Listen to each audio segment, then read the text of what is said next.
आप देख रहे हैं रूबरू। हमने आपको इससे पहले भाग में बताया श्रीखंड महादेव जी का महत्व क्या है, क्या उनकी मान्यताएं हैं। आप देख रहे हैं ये दिव्य दर्शन श्रीखंड महादेव जी के हैं। श्रीखंड महादेव की यात्रा जितनी दुर्लभ, कठिन और खतरों से भरी है, उतना ही सुकून मिलता है जब इस यात्रा को हम सफलतापूर्वक करते हैं और श्रीखंड महादेव जी के दर्शन करते हैं। आप देख सकते हैं कि आसपास किसी भी तरह का कोई यहाँ पर ढांचा नहीं है, सिर्फ चट्टानें हैं और पहाड़ हैं, बर्फ है। अंदाज़ा लगा सकते हैं कि कितनी मुश्किल ये यात्रा है। यहाँ रुकने का कोई साधन नहीं है, यहाँ कोई पुजारी भी नहीं होता है। पूजा की सामग्री ले जाकर स्वयं पूजा करनी होती है और ये भी विशेष रूप से ध्यान रखा जाता है कि यहाँ पर किसी भी तरह का पर्यावरण को नुकसान ना हो। और एक बहुत अच्छी पहल स्थानीय युवाओं ने की है कि जब भी एक एक टुकड़ी ऊपर जाती है, उनके साथ एक युवा साथ में जाता है और जितना भी वहाँ पर कचरा फैला होता है उसे वो बोरी में भरकर नीचे ले आते हैं। वैसे यात्रियों और श्रद्धालुओं को अपनी तरफ से पूरी कोशिश करनी चाहिए कि इस तरह की यात्राओं में अगर जाएं तो पर्यावरण को किसी भी तरह का कोई नुकसान ना पहुंचाए और कोई कचरा ऐसी जगहों पर ना फैलाएं। अब हम आपको बताएंगे श्रीखंड महादेव की यात्रा कब शुरू होती है और कहां से आप इस यात्रा को शुरू कर सकते हैं। तो साल के सिर्फ 14 दिन ऐसे होते हैं जब ये यात्रा शुरू होती है और यात्रा भी ऐसे ही शुरू नहीं होती। कहा जाता है कि जो कुल्लू के स्थानीय देव होते हैं, उनकी अनुमति के बिना इस यात्रा को शुरू नहीं कराया जाता है।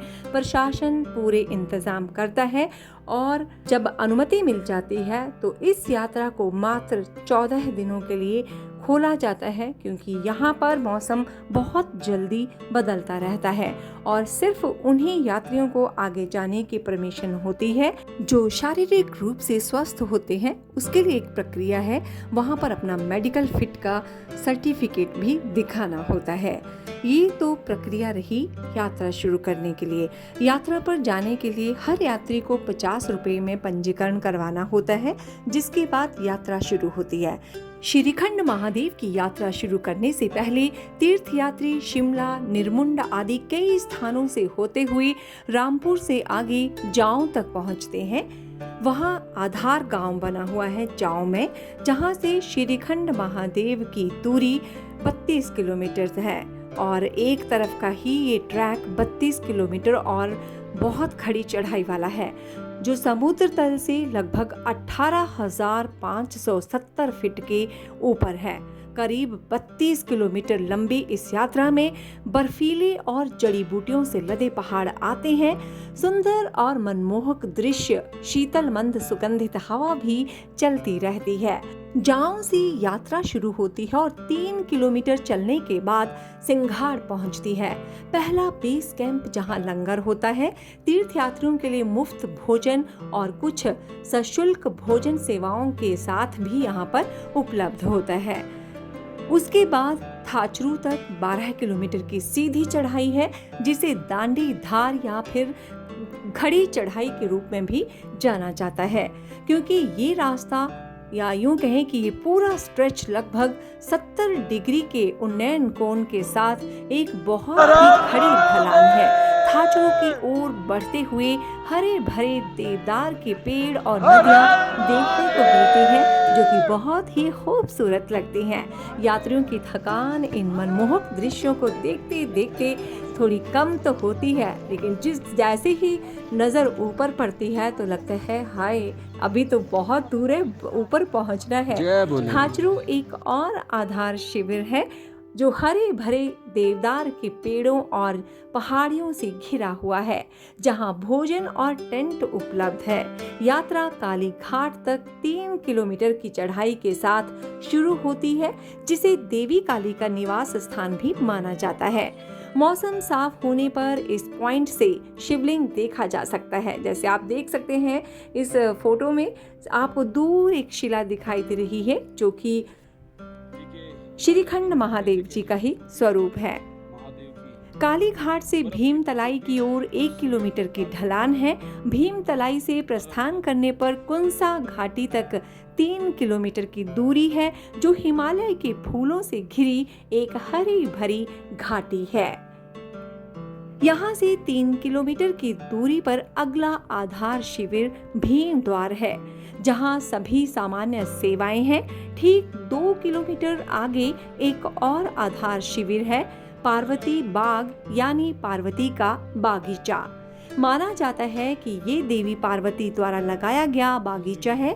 वहां से 2 किलोमीटर दूर अगला स्थान नैन सरोवर है। इसे एक पवित्र झील भी माना जाता है और कई लोग इसमें डुबकी लगाने के बाद पुरानी बीमारियों और कई तरह के शारीरिक रोगों और परेशानियों के उपचार के लिए भी काफी फायदेमंद बनाते हैं।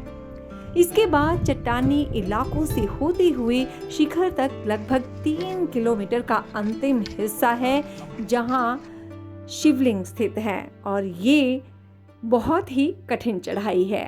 आप ज़्यादा सामान नहीं ले जा सकते। आप देख सकते हैं यहाँ ग्लेशियर है, बर्फ है और बड़ी मुश्किल से धीरे धीरे आगे बढ़ना होता है। मौसम खराब हो जाए तो और ज़्यादा मुश्किल। हल्का सा सकरा सा रास्ता, अगर ज़रा सा पैर फिसला तो इन दरारों से होते हुए आप पहाड़ी की दूसरी तरफ गिर सकते हैं, जहाँ बचने के चांसेस बहुत कम हैं। श्रीखंड महादेव जी का शिवलिंग जहाँ स्थित है, उसी शिखर के पास कार्तिकेय भगवान जी का भी एक पर्वत है, जिसे माना जाता है कि यहाँ कार्तिकेय भगवान जी भी विराजमान है, जो मुख्य शिव पर्वत के पीछे है। करीब 32 किलोमीटर लंबी इस यात्रा में बर्फीले और जड़ी बूटियों से लदे पहाड़ आते हैं।